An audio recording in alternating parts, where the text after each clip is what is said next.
This is Fam Electric Ghost, and we're live on the air with Robert B-Cide and Cardillo II is your full name, right?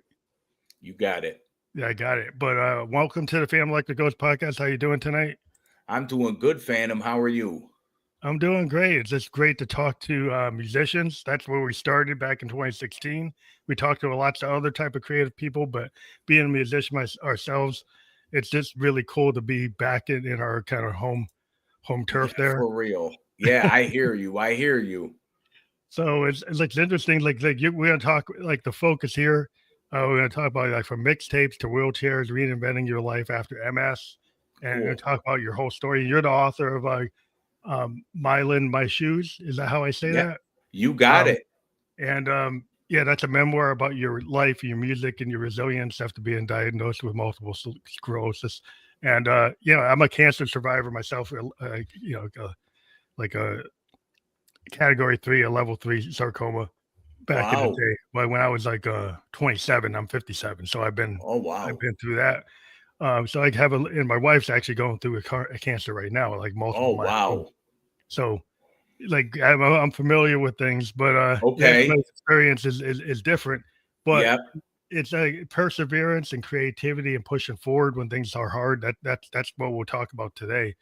Okay. Um, but one thing I always ask for any guest is a couple of questions I ask, like what motivates you and why do you do what you do?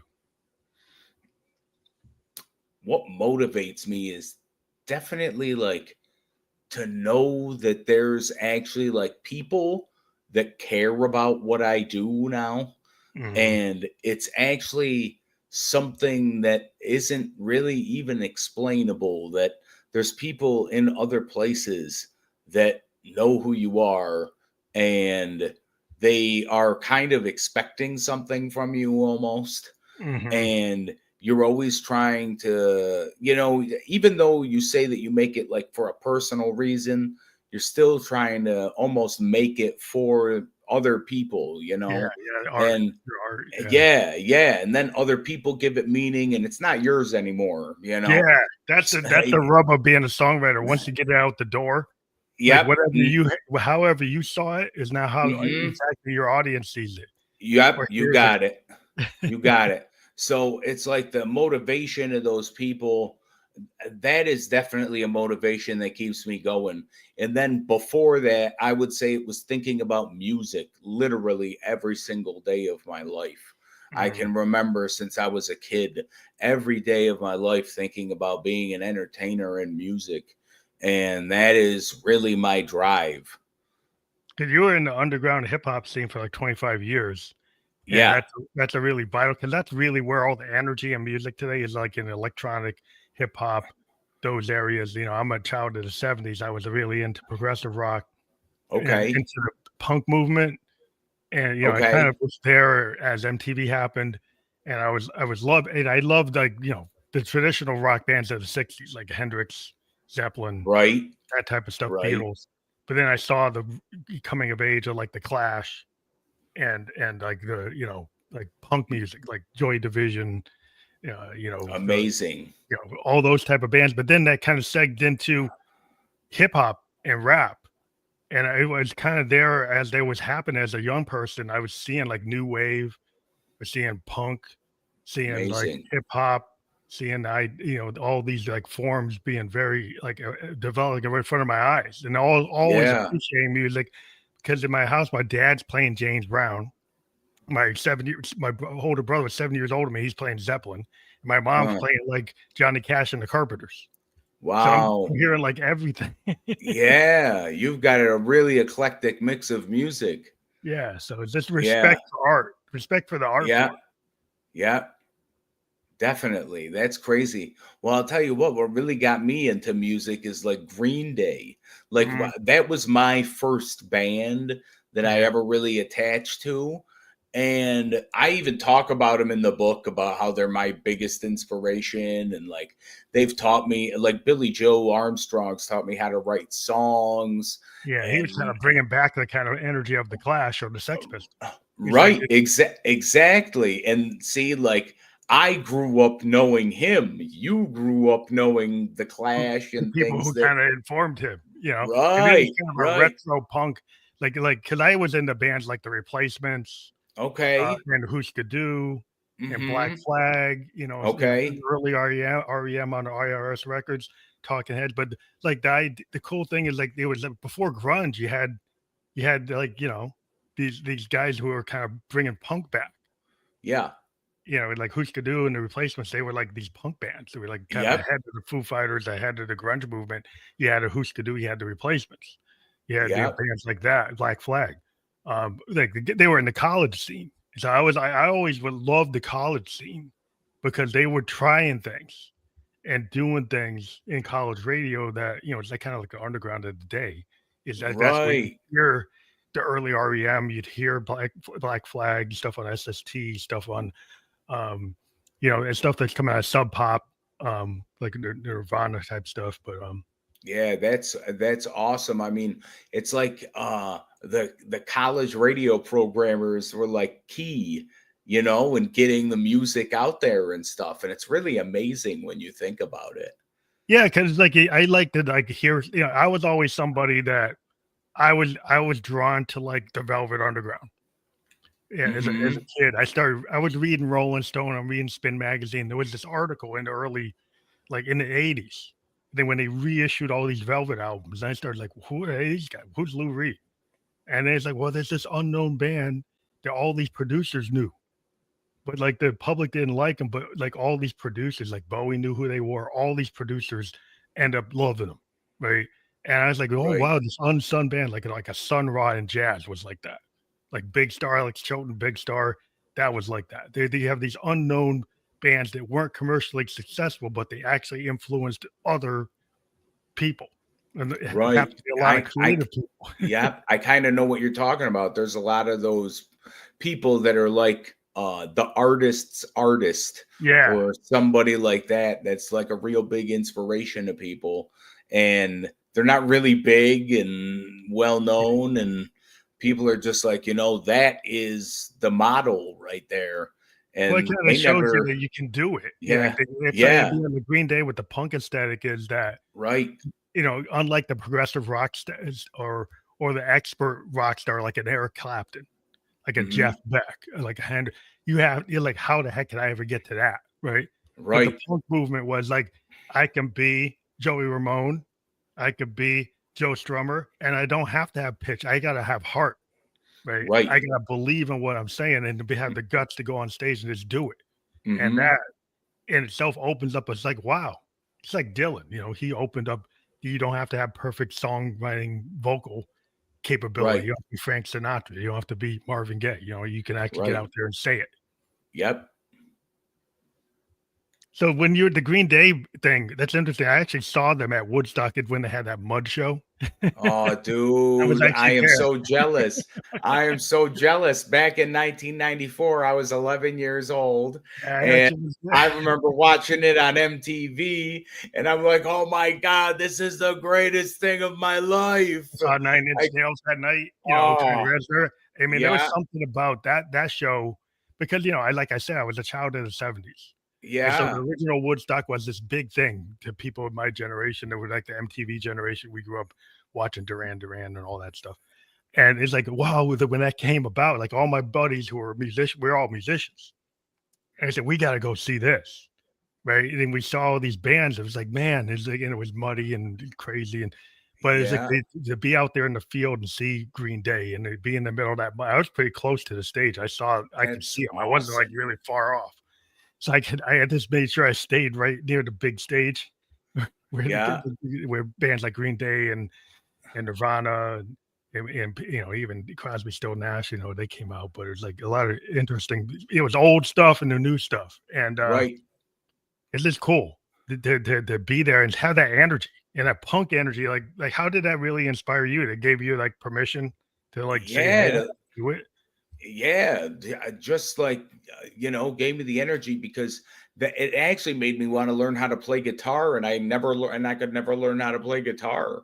And Mhm. then I met these kids at my school, this one kid Elliot, and he had like this whole hip hop like goof around kind of like thing going on. Mhm. And and then like we met up, and yeah, it was like I got into like hip hop because I always wanted to be on stage. I'm Yeah, always like, I can do that. I can do that, yeah, you know? And I guess Green Day, Billy Joe really gave me like confidence to want to get get on on stage. stage. Like Hmm. I never had stage fright ever, He just ever. love that. He And was like a prototype. yeah, he was perfect. Like even like in 1994, Yeah, what that's crazy to see him from 94 to now because he's still doing the same stuff. yeah. And it still attracts a crowd, and the crowd knows how to get into him, and he knows how to control a crowd. It's really awesome.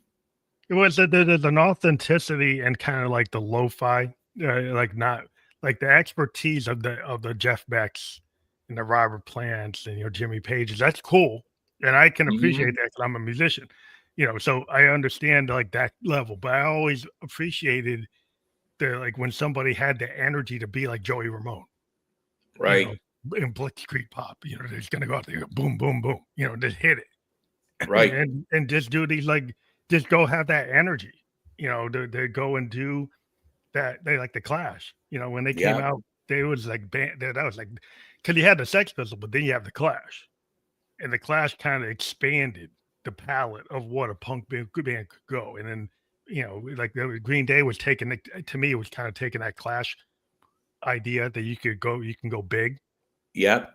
but have a lot of heart, but still go big. Yeah. Yeah. Well, people got pissed off because they got big, and people said they sold out. But in my opinion, I don't know. I would have never known them if they At didn't some get point, you big. have to. Yeah, I mean, like the Yeah. Clash had that problem because people was like, "You guys are the rebel band, but now you're on MTV. You're on stage with the Who. So Right. how do you square that? Right. But it's like well, Lou Reed was the ultimate underground guy, and then eventually he broke through with Walk on the Wild Side because Bowie dug what he was doing, and he's like, "Hey, I'm not gonna shy away from it. If I start getting traction, people like that song, I'm gonna keep on going." Right. Right. There's nothing wrong with not being a starving artist. See, I think Yes. people get into this idea it's a badge of honor to be a starving artist, right? Right, right. And when it's really not, it's like you really want to become like that, like rich artist. It would be nice to kind of have money off music, Yeah, and actually not make what the independent artist usually makes, like the pennies on yeah. digital We streaming and stuff. Yeah. would be good not to just do it because I love it, but I Yeah, think exactly. But authenticity. right, right. Do it because you love it and you're making money and you can make a living from it, Yeah, there's like, nothing wrong with that. yeah. In this new age of independent artists, I think people are starting to square that if I Hmm. self-produce as an indie artist and I don't go and overextend myself Right. and get my costs so high that Hmm. I could actually survive in an underground if I'm consistent and I show up and I have a merch table, I show up in a tour, and if I Right. tour and I've got my fans with me and they're buying my shirts and they're buying my buttons and they're buying the vinyl, I could sell like 1,000 vinyls and I could do better than what I do on Spotify. Hmm. Right. Because I mean, when I would have been doing it, we sold CDs to people. Yeah, it's the So same idea. Yeah. pressing up 1,000 CDs and selling them for $10, that's $10,000. Yeah, You and can pay for you could the yeah, you can yeah, way. Because yeah, what you get on like streaming, you could do 30,000 streams and end up with like what, $30? $30. Yeah, that's probably what it is. Yeah. It's like if you actually go with like the CD or the cassette or the Yep. vinyl or even Yeah. like the little like USB stick now that people are doing Yes. with like art, you make way more money and you don't Yeah. have to sell as much. You can do 1,000. If you hit 5,000, you're like making a lot of money. Yep, that's You what know, it is. Just go directly to fans. But sometimes it's hard, you got to get that core audience and have them there and then sell your stuff to them. yeah. And If you get the diehards, on the yep, band camps, you're on the mixtape undergrounds, you're selling right. on the back of your van. Right, right, right. That's kind of what it has to be, Yeah. it's a hard road, I mean, but a lot of times you're in that Econoline van. I was going to, like, New York and playing, like, Okay. like, like, electronic music clubs, uh, Okay. like, 2007, 2008, but I would go with, like, these collectives of, like, a bunch of, like, underground electronic bands, you know, Okay. That makes and sense. sometimes it's good to be in a collective. So, when you were doing it back in the day, were you, like, in a collective, or were you, like, just your band? It wasn't just me going out. I was with a group that was named Project Born, and we went on the road and we went to like clubs and stuff like that and performed shows. You're familiar with the Insane Clown Posse, right? Oh, yeah, ICP. I know who they are. You Yeah. hang out with So, I mean, yeah, that is literally like my genre. I'm a juggalo. So Oh, that cool. those are my people. That's my audience. So Project Born was the first group signed to ICP's label, Psychopathic Records. Cool. So I went on tour with them. They broke away from Psychopathic. They had one album on there, then they broke away from them. They were young, and then they still kept continuing to come out with music.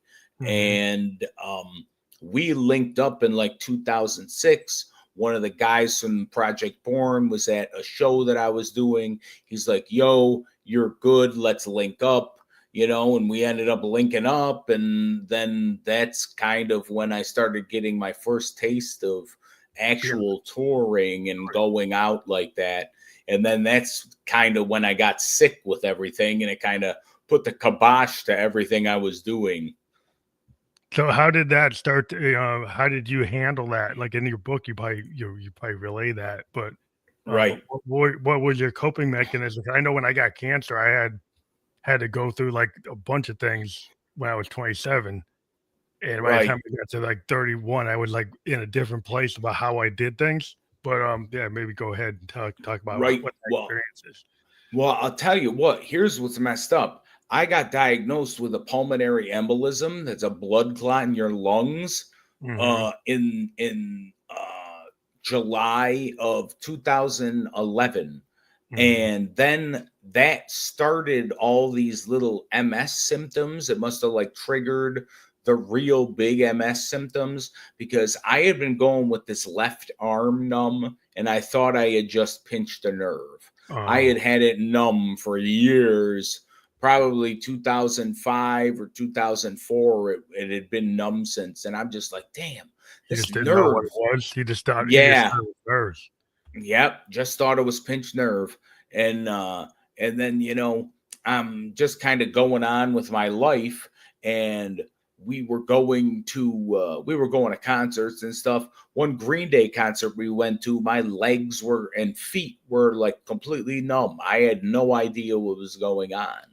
Mhm. And I'm like, what? But I still brushed it off. Still like, yeah, whatever. Then my midsection went numb. And I'm Yeah, like, you yep, can't brush time it to off call a now. doctor. Now you have to Yep. check. Yep. Yeah. And then they did the tests, and they're like, you have MS. uh you can just take this shot and you'll be good. That because I live in a horrible place for medicine. Oh, I wow. live in Utica, New York. Oh, So wow. the doctors around here are a joke. Oh, they're not what And they are in the big cities or yeah, not at all. And it's really bad, truthfully.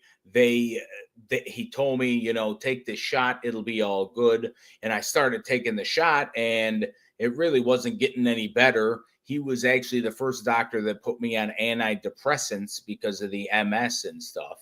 Mhm. And I wish he never did that, to tell you the truth, because it kind of screws up your brain totally. Well, But but it interfered with, like, your work trying to be creative?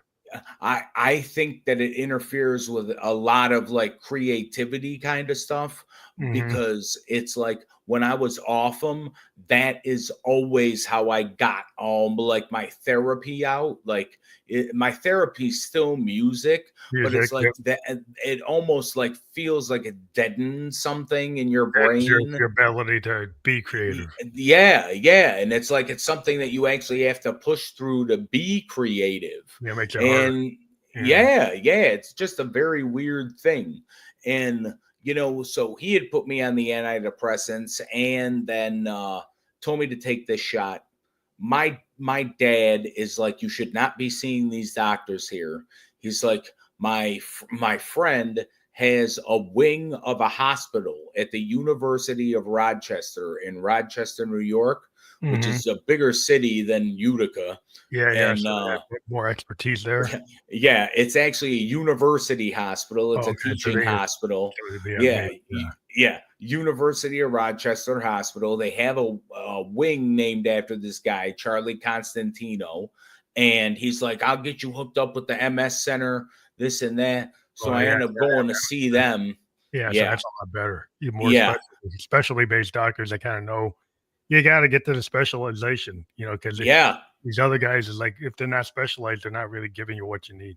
Yep. Well, I'll tell you what, here's the thing. When they did the tests on me in Rochester, they showed me the MRI they took with the lesions that are on my brain, with the spots that are on my brain and spine.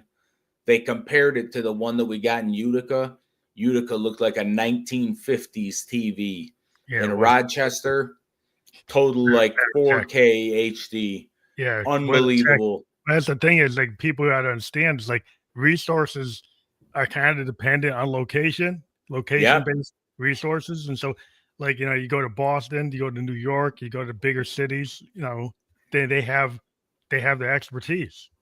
Right. They have the equipment. And a lot of things in medical is like, if you don't have the cutting edge equipment, then you're kind of going like with one hand behind your back. You're like, you're not seeing everything. Right. And then these doctors around here are also like, it's kind of like they don't give a crap. It's like we're cattle. It's just you're processing so many people, and they don't have this. They're just overworked and underpaid. That's exactly what it is. Exactly what it is, my friend. Yeah, like a lot of times I learned when I was had cancer, like I had to be an advocate and I had to do some homework. Yes. Because, the first time they came to me with options for my level 3 sarcoma, they told me I could go into a trial for some kind of chemotherapy, but it was a 50-50 shot that I would get a placebo. I said, well, I got a level 3 sarcoma. So I did some research. I said, if I get a placebo, then you're not doing anything about the cancer. It could go to 4. Right. Why would they take a 50-50 shot of that? You're giving me a placebo and you're not even actually addressing it. Yeah. But if I hadn't paid attention, I could have not understood what he was saying. Right. Because you're younger too. Yeah. So it's I was like 27, but I was I went to college, so I kind of maybe I should listen to what he's saying and go research something. Right. No, that was very smart, But you need an advocate, because sometimes if you don't have the advocate, or you don't go to a place where people give you options, or say, hey, we could do this, we could use this MRI, we could use this scan, or we could do this. Like if they had limited by they don't have the equipment, they don't have the expertise, they don't have the know-how, they're not even going to give you the option. You got it. Yeah, so it's hard. I mean, it's like people a lot of times, like, luckily today, back then the net wasn't what it is now. I know. I know. Have it in your hand. You're like, you actually have to go on American Online and go get it. I know. I grew up with the internet, so I'm like the last generation that didn't have the internet and then had the internet.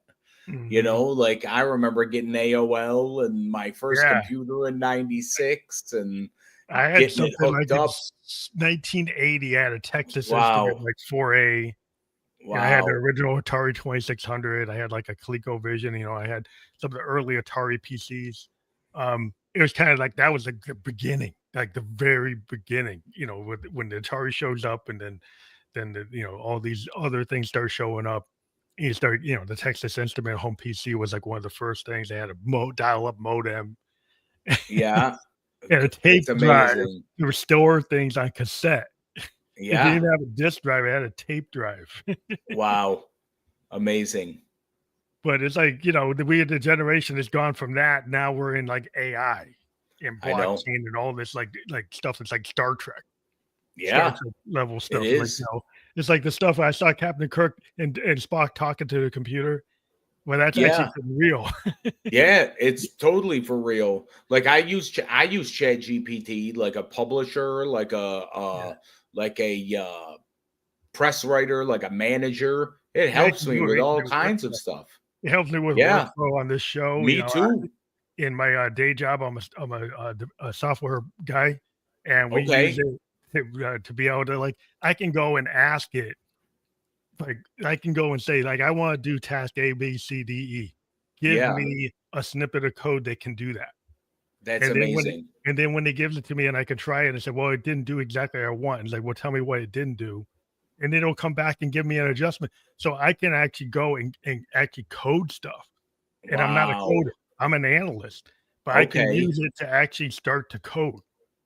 Um, and because I kind of know what I want and I've been in the industry, but I'm not a developer, I'm an analyst. Yeah. But I kind of Okay. know what I want. I know what the business case is. So this is the kind of world where you it's like, like I said, it's like when Spock was talking to the computer and Right. telling it in Star Trek episodes, will give me this. That's kind of like the world we're actually in. Right. It really is. But it's so cool because a lot of times like you can use it, if to help you produce music or art. I mean, I've talked to filmmakers, I've talked to artists. Have you dabbled in trying to see what you could do artistically with it? No, I don't use because Chat GPT doesn't really like mess with music. Hmm. And I'm not really getting into like AI music. And and then I've heard some stuff. There's this lawyer that I watch on YouTube, Hmm. and she go breaks down terms of service of stuff. And she's been talking about these AI places. They're putting digital stamps in music. Yeah. So if you want to like use it for a sample in something, you're probably going to end up getting screwed Yeah, over you're gonna get dinged. somehow. Yeah, yeah, yeah. Yeah.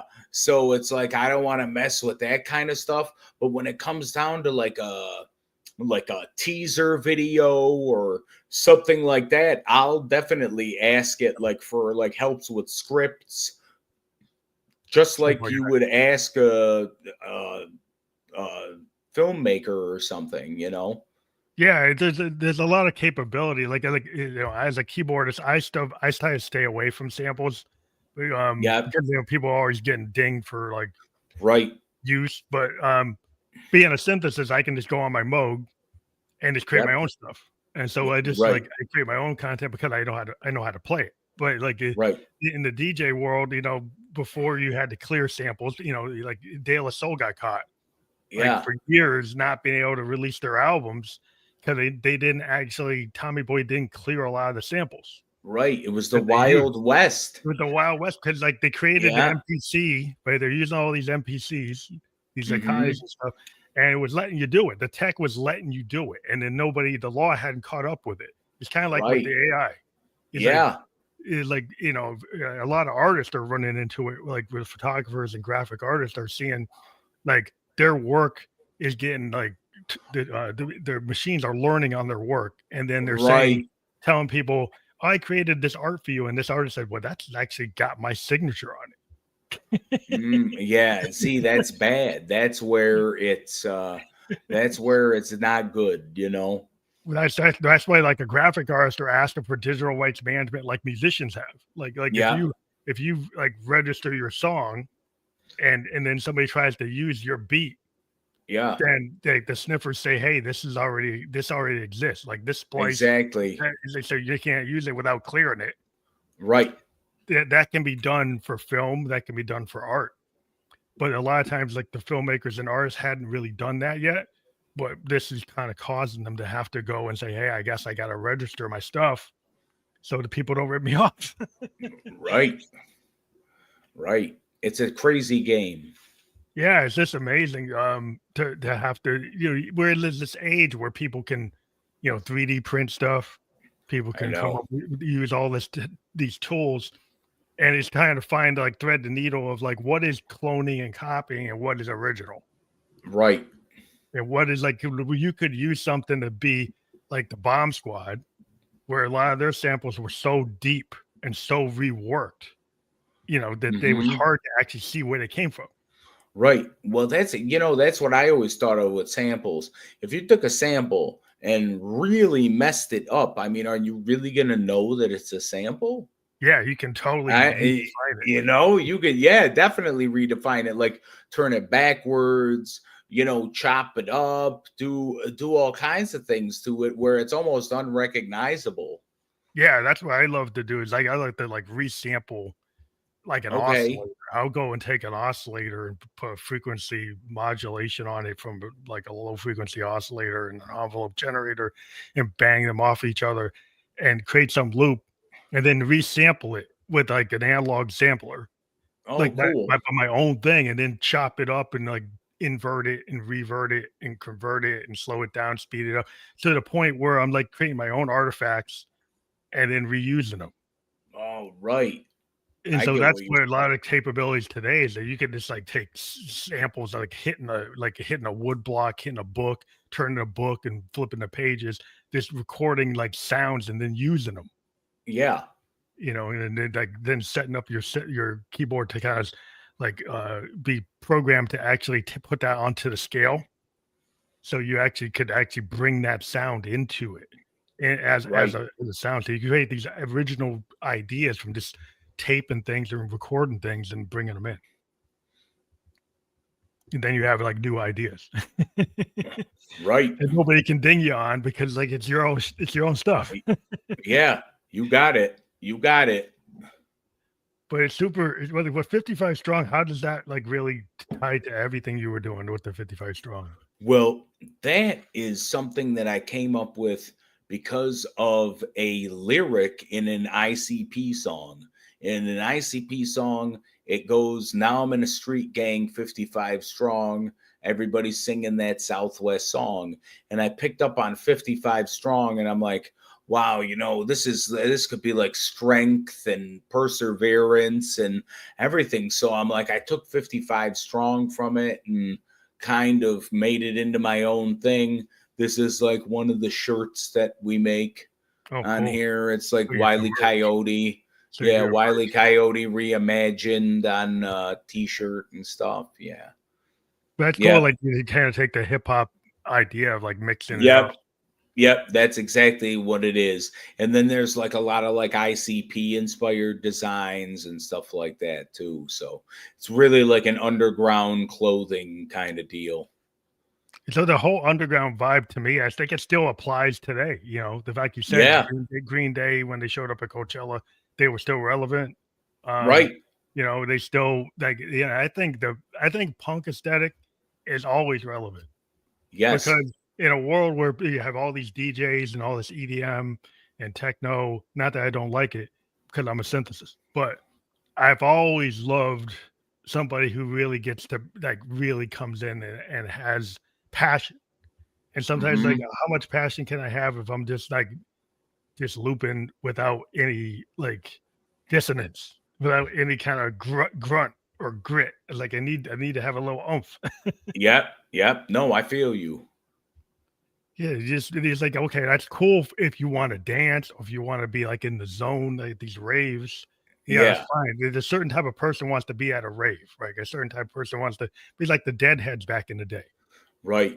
They go to a Haight Ashbury with the Dead and sit there for 5 hours listening to Dead Noodle, right? Yeah. They really weren't into like songs. They were these long, like 30-minute jams. Drawn out. Yeah. Jam, like jam band stuff. Yeah, they were just jamming, but they weren't really like they weren't getting into like the heart of like the precise nature of like if you can come out like a Green Day, Right. if you come out like Insane Clown Posse, if you got that guttural punch. Right. You got it. Is that still what you like to write or be or think about like in terms of like that style? Yes. Yes. I'm like an underground through and through. Like juggalo style. Like that's kind of what raised me, and that's still what I do. Yeah. I make music for anybody that's really willing to listen to it, and it's nothing like you've heard on the radio before. It's Yeah, like I rap about everything from love to murder, so it's like a really wide spectrum, that's what and you want. Yeah. Because people want to pigeonhole, they want to get Yeah. into things that's like, hey, let's get this, like, everything's so groove focused, everything Right. is so beat focused. It's kind of like it feels like the 1950s to me. Because like in music Okay. today, people like what happens then was like wasn't the age of the album, it was the age of the single, Oh, and it was. everything was about the hook. Okay. Like if you go in the Okay. 50s, like there are albums, but they're not really like the Beatle albums or Pink Floyd albums or stuff like that. Albums are just collections of hits. Right. Most of the time, most of the albums are greatest hits type albums. Or Really, when you you think or you about it, if yes. you look at a lot of them, 'em, they'd have one hit on them, and the rest of it was, like, no hits, and it wasn't really connected. The Right. Beatles kinda created the idea of doing connected songs in an album format, and it's kinda stuck, as Right. that's And what an album is. It has to have kind of somewhat of a theme. It doesn't have to be a concept record or a rock opera, but it has to have something cohesive to keep it together. yeah, that's kind of how I always think about my albums.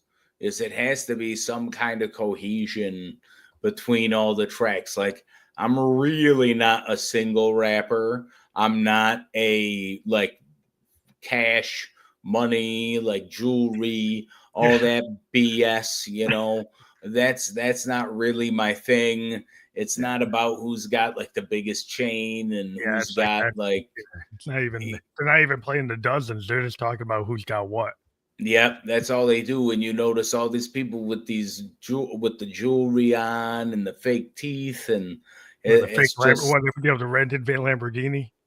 oh yeah, I forgot about that too. The rented Lamborghinis and stuff like that. Yeah, And all the that rented, is like, women on in the videos, like, that's not that's not really your life.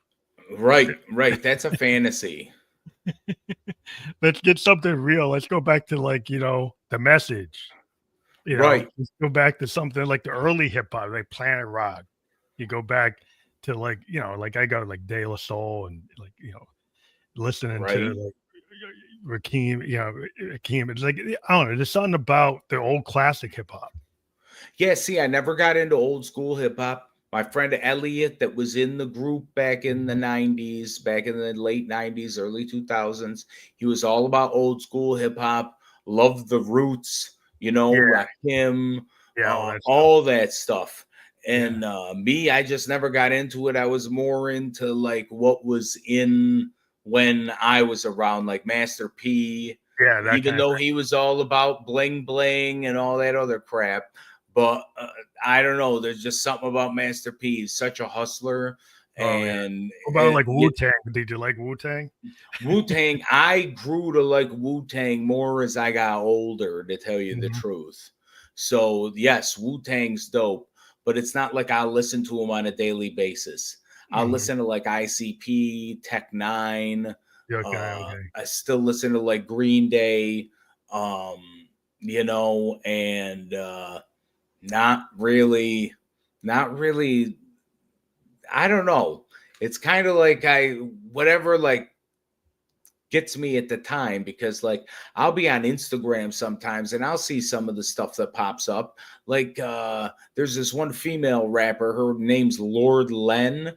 She's Mhm. absolutely ridiculously like she's got a harsh voice and Yeah. all this other stuff going on. And I'm like, all right, I'm like, this girl could definitely be something. Then I was looking at this other girl, her name's Big Topic, and I'm like, oh, this girl could definitely do something. I hope she doesn't get screwed over. And what do you Yeah. know? She got screwed over by somebody that was helping her out. And then Mhm. like she literally just came out with all this stuff on Instagram about it. And I just feel bad for these people, because I'm like, it's just bound to happen when you work with somebody nowadays in the business. You Yeah, the gotta business really, is you like got that is kinda antithetical to, creativity. right, right. And it's like if they're giving you the room to have your creativity, then what are they going to be taking from you? Yeah, well, the contracts are trash. Yeah. Yeah. Yeah, The contract's got to be trash. most of it are trash, if they like, in the old days, with the rock bands, they would give them these big advances, and, maybe your Right. first project would actually, maybe break even with your advance, Right. but the rest of your albums end up you're in debt. And you'd have Yeah. to tour. Touring was how they survived. I know. Isn't that, it's so crazy. You grew up in a great era, man. Sometimes I wish I was around in that era and knew like some of the things that I knew about now and Mhm. was able to like do rap music how I did it now, and grew up in like the 80s and was able to be a rock star like that and stuff. Yeah. What a life. There's so Those guys had a life. well, it just there was something interesting, like, at least, like, when you had, even, like, I'm talking about, like, bands, like, on the Sub Pop label or SST, with, like, bands like Well, Muska 2 and, like, and the Replacements, they were able to they were in the back of their van. They were in a Econoline van going across the US. Well, yeah, I guess what I'm talking about is more like mainstream Or the bands, like mainstream bands, like, when you have like a Poison or oh, yeah. Yeah, they had the AC, big tour or buses and yeah, all the everything. 80s Def bands, like, Leppard and oh all my that stuff, yeah, God, yeah. just living it up. All the, But and they the were kinda groupies and continuing what, something like, like that. Zeppelin yeah, well, they were continuing Right, what Zeppelin and Floyd and, all the right, AC, exactly Bill, what they were doing. what they were doing, exactly, yeah. And it seems like the rock focus has, like, really dropped in our era. Now, I still talk to a lot of indie rock bands, but, like, we're Okay. not really in the rock age per se anymore. No, Like, we're it's really not, unfortunately. yeah, and it's very Do you disappointing to me because I like progressive rock bands, I like hard rock bands. Yeah, So, I like a good I rock band. I like a good rock band every now and then. And they're really not coming out like that anymore. no, I mean, It's like, there never was a replacement for the Who. Like, I saw the Who.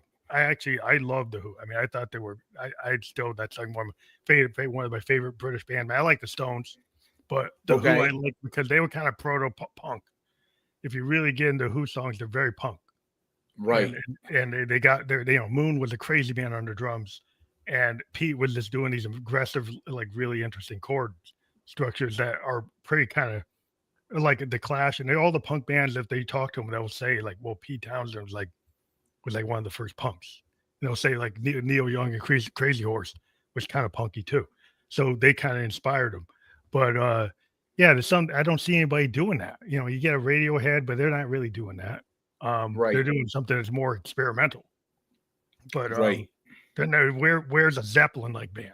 I think there's a couple of bands that like clone Zepp, but they're really not moving forward from Zepp. They're kind of stuck in Zepp. Right. They're Right. just they're more like a cover band Zepp. That's not really gonna go that far. If you're just covering Zepp, you're not actually moving it forward. You're not like where's the next thing? Like Right. there's a certain point in rock where the next thing like dropped off. Like maybe Def Yeah. Leppard was the next thing, or maybe Guns N' Roses was the next thing. But then what came after that? Like Yeah. where's You're right. Do you watch Rick Beato at all on YouTube? yeah, You yeah, know yeah, who that is? yeah, You yeah. do. So he goes through the charts and everything, and there's never rock bands in the charts on Spotify or anything. It's very sad that rock bands are kind of dying off. It's I not don't know. It seems like the creativity like dropped off in terms.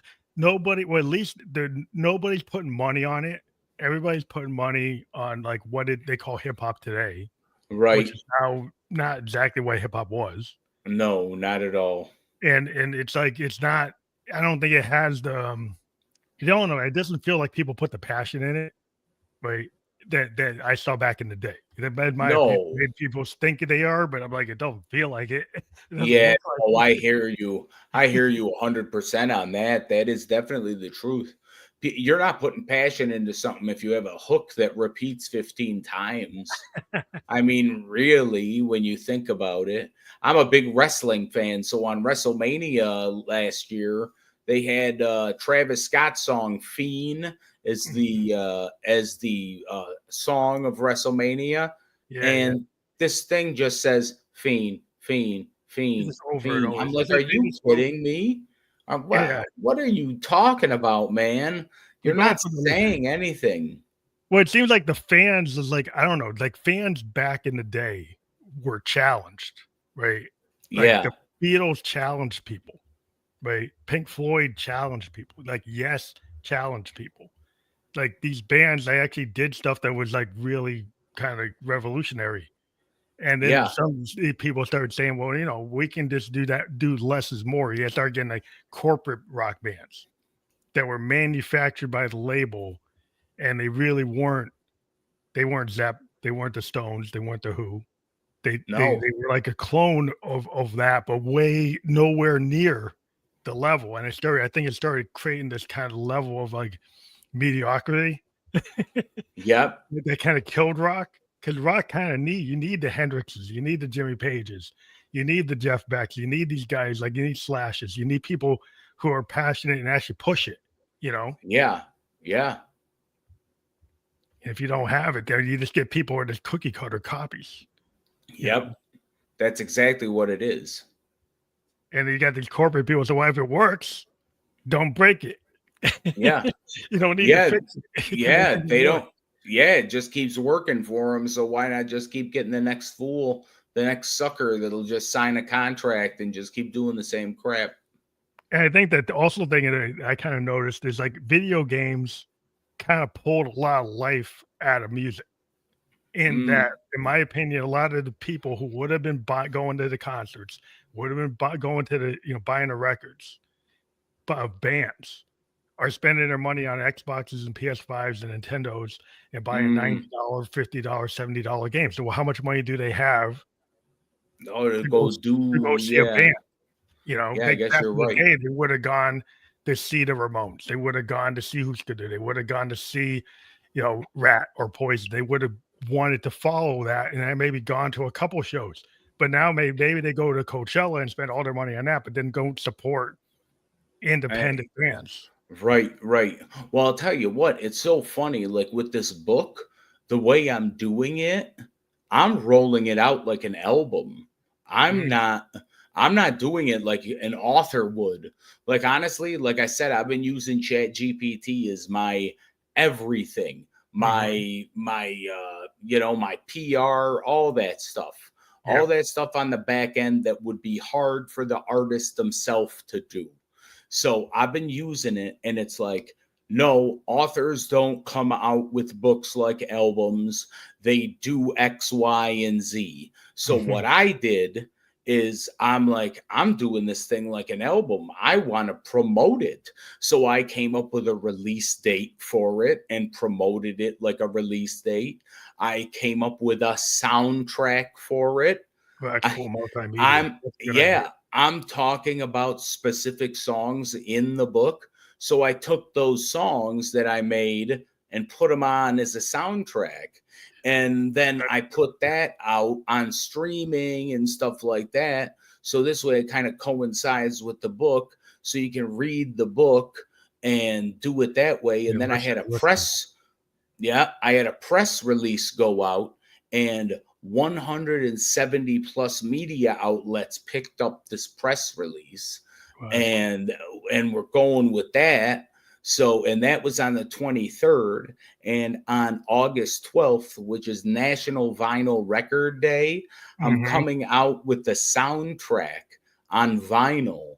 Oh, Just that's a good 25, idea because vinyl's yeah, the big thing now. So yeah, they just 25 copies of it I'm doing. And yeah, I'm doing all that. So I mean, I've been trying to like work this whole thing like an album, and it's well, it's a really been multimedia. working.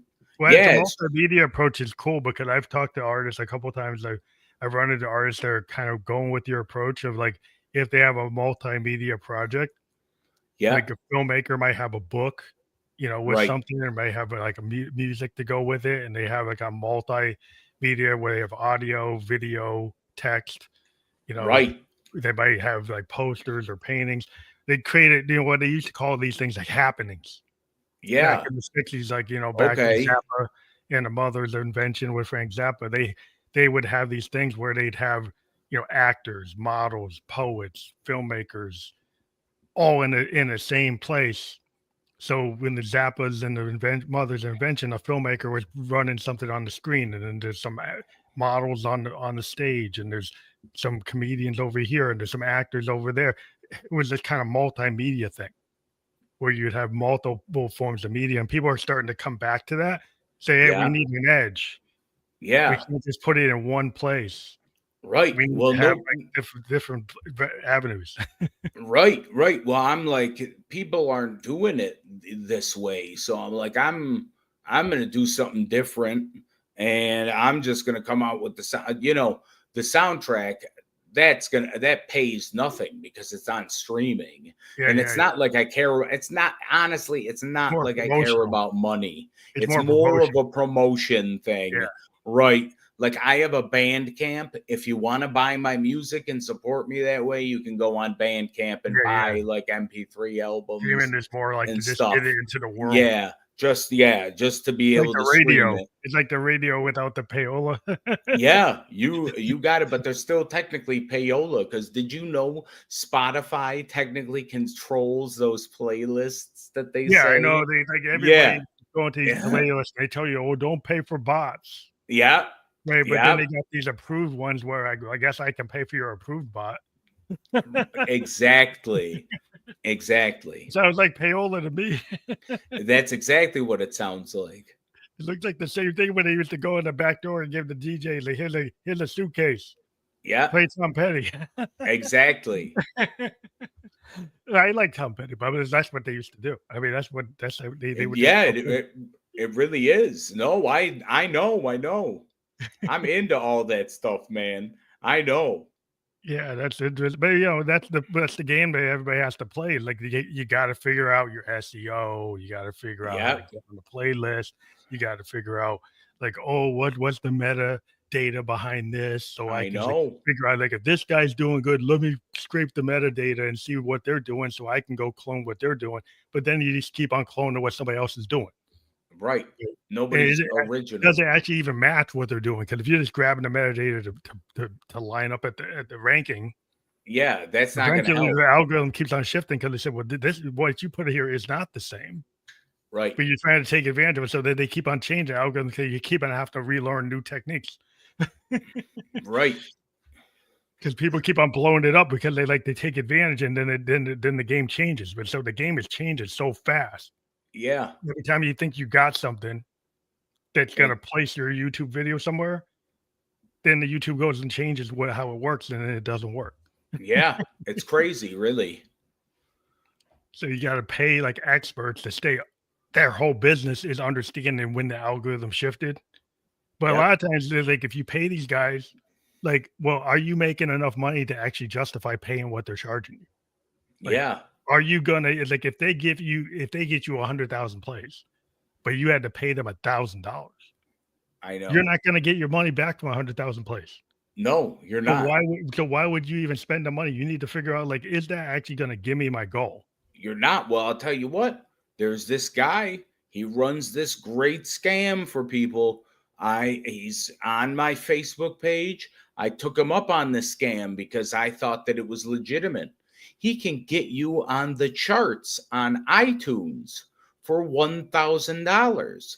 And you think for $1,000 to get on the iTunes charts, that is going to sell you some songs, right? Mm-hmm. I only sold 5 songs. Yeah, that's what I'm saying. What? Like, How does these that guys, work?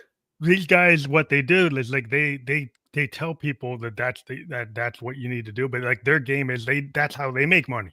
That's Yeah, how they they're get to be rich. manipulating. They get to Right. be rich because, but I start looking at like, I'm a money guy. I deal with finance systems, Okay. and I'm like, if I'm only getting paid 0.04 of a penny, Yeah. even if he gives me 300,000 plays, I'm not going to get back what I gave him.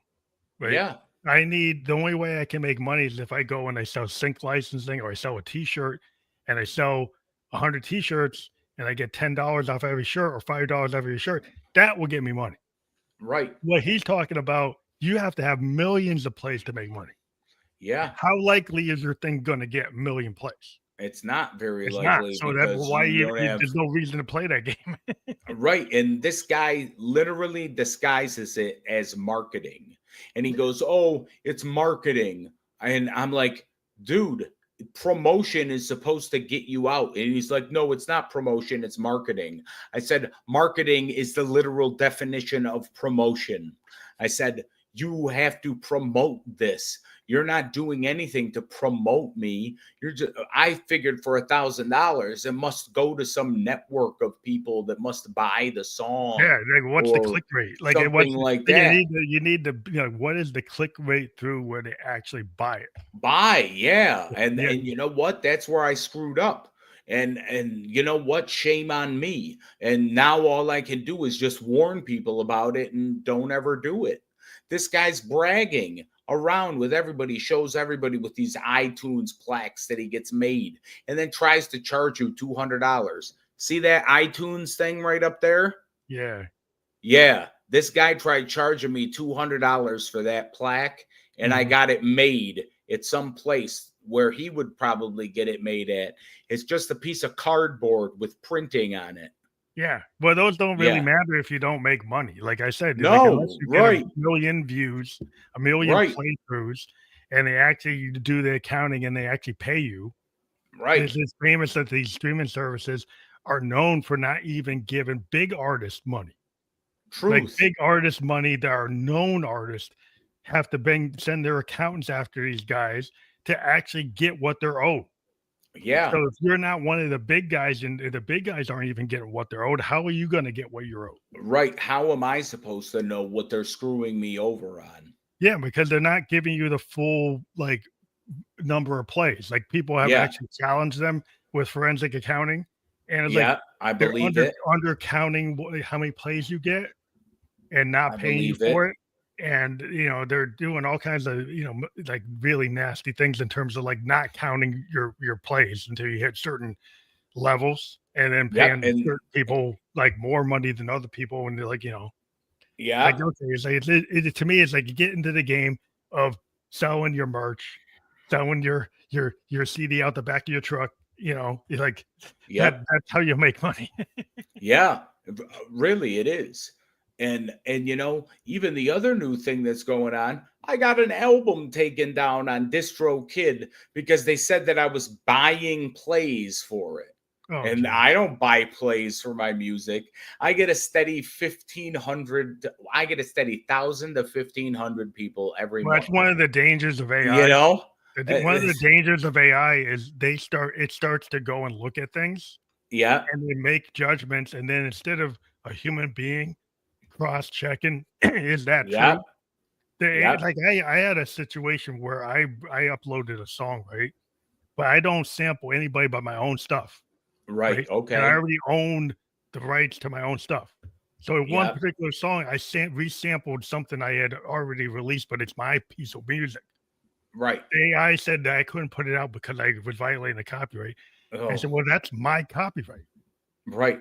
So I had to argue with these guys for like a month and say, "Oh yeah, that is Family Like the Family Like the Ghost. It's Family Like the Ghost." It's like, "Well, who? It's not. Who is that? It's me." Yeah. It's like so you're making me argue for a month for something that was mine. Yeah. So what do you expect Unbelievable. when they go and it says that you did something when you didn't? Because like Right. the algorithm could be wrong. The machine can Yeah. be wrong, but you're like, And "Oh, the machine's not wrong." It's like, "Yeah, it can be wrong." yeah, it's because we don't have lawyers. It's because you have to handle things on your own. And that's the problem. We can't just call up our lawyers and say, hey, why is this not happening? Or you would actually have somebody on your team that would call the lawyer Yeah, and you have to say, have what's a team to go happening with this? Yeah, So it's just such a crazy game, but I It's a love wild it. Well, you do it Yeah. because you love it. I mean, Yeah. I took the time to go after it because I was pissed, but, like, I can't go after everything, Yeah. so, like, sometimes you let something go. Some days I won't let go, so there's, like Yeah. but it's like, I could be writing, for the Right. time I have to be on chasing something down that's, like, bogus, it's like I Right. can actually be on my keyboard, actually on my drum machine writing a new song. And Correct. these guys got me wasting time. So sometimes I have to like, well, how much, like, am I really getting anything out of this? Or I'll just write a new song. Right. And I'll just push that out and say, forget that. I can write a new one. So I'll just do a new one. Yeah. You let it go. It's like, okay, I let it go for now. Mhm. But yeah, it's just, I think what we have to do is like, you have to have passion. You have to love what you're doing. I'm glad that you're doing this interesting project with your book. Yeah. Um, So like, what's the full picture of everything you're doing? There's more stuff you're doing. Are you gonna do like an audio book for it?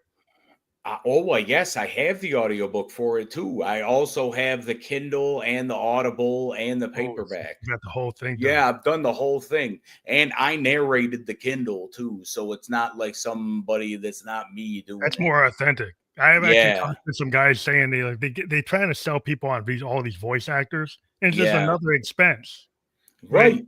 If you if really like if it's your work, you're Right. the best person to do your own work. That's the idea. Like if you're a writer, like a hip hop writer, or any kind of musician, like if you actually Yeah. sing your own song or you Yep. perform your own song, it seems to have more legit. It seems more authentic to me than if it's actually going out. Somebody else wrote it for you Yes, it versus really you is. actually doing it. It really is. I mean, that's the way that I mean, that is very true. And the other thing that I just am working on with one of my friend Ken that makes my beats is we're actually going to be working on a whole EP where I'm Awesome. going to talk about multiple sclerosis and that, and I have one track done for it already, got another beat kicking around. So we're shooting for like 5-7 tracks, something like that. But that's going to come out. I want that to come out in MS month, which is March, March, MS so Awareness shoot for Month. that. Okay. Yeah, so shoot for 26. March 26th. Yeah, and then like I'm trying to promote the book. So Yeah, the go give book is yourself like space for one project something at a that time. Yeah. yeah, I'm trying to really promote the book. So, I mean, the book really is going to help the project that I'm working on because they go hand in Hand hand. in hand. Yeah. So Myelin My Shoes, and Yep. that's the work. And then can you get to everything that you're doing from that website from Yeah. www.b-side.com? Yeah. Everything is right on that website. You can get right to the book page because if you want to, you can go to myelinmyshoes.com, Or go direct. Myelin myshoes.com. Go Mhm. there directly. And then I have it all set up to where you can buy the Amazon, you can buy everything off Amazon. So you can buy the Kindle, the paperback, or the Audible. Then I also have a thing on there for the streaming links and Cool. stuff like that. So you can go on Spotify. I also have something on there for the vinyl and then just, more stuff about the book. So yeah, That's awesome. I'm doing the thing. Yeah. Well, you're doing the work. You got your product. You got your art out here. You got the book. They got the whole picture. So I think that's great. They got it on vinyl. And to the collectors out there, you said there's only like 25 up in the first run. Yeah. Only 25 first run. Yeah. That's like for everybody's a collector, like first press and 25. That's pretty good. Um, Yeah. and so I wanted to encourage people to go to www.b-side.com. That'll be fully clickable in the podcast description. And we've been live on Facebook, LinkedIn, and YouTube. And I'll just wrap it up for tonight. We have a great conversation. We do encourage people to click the links of the URLs that we provide. They're going to be available for you to click right through and to check it out. Like you check out that vinyl, hopefully everybody scoops it up, makes you do another pressing, and then you get keep on doing what you're doing. And I look forward to Hell yeah. your EP in 26. Thank you. Thanks, Phantom. It's been a great talk, man. Awesome. Well, keep on doing what you're Hell doing. yeah. Just keep on doing the work, because that's it. Thank you. Thank you. You too, man. You got a very good podcast. Thank Thank you. you. You're welcome.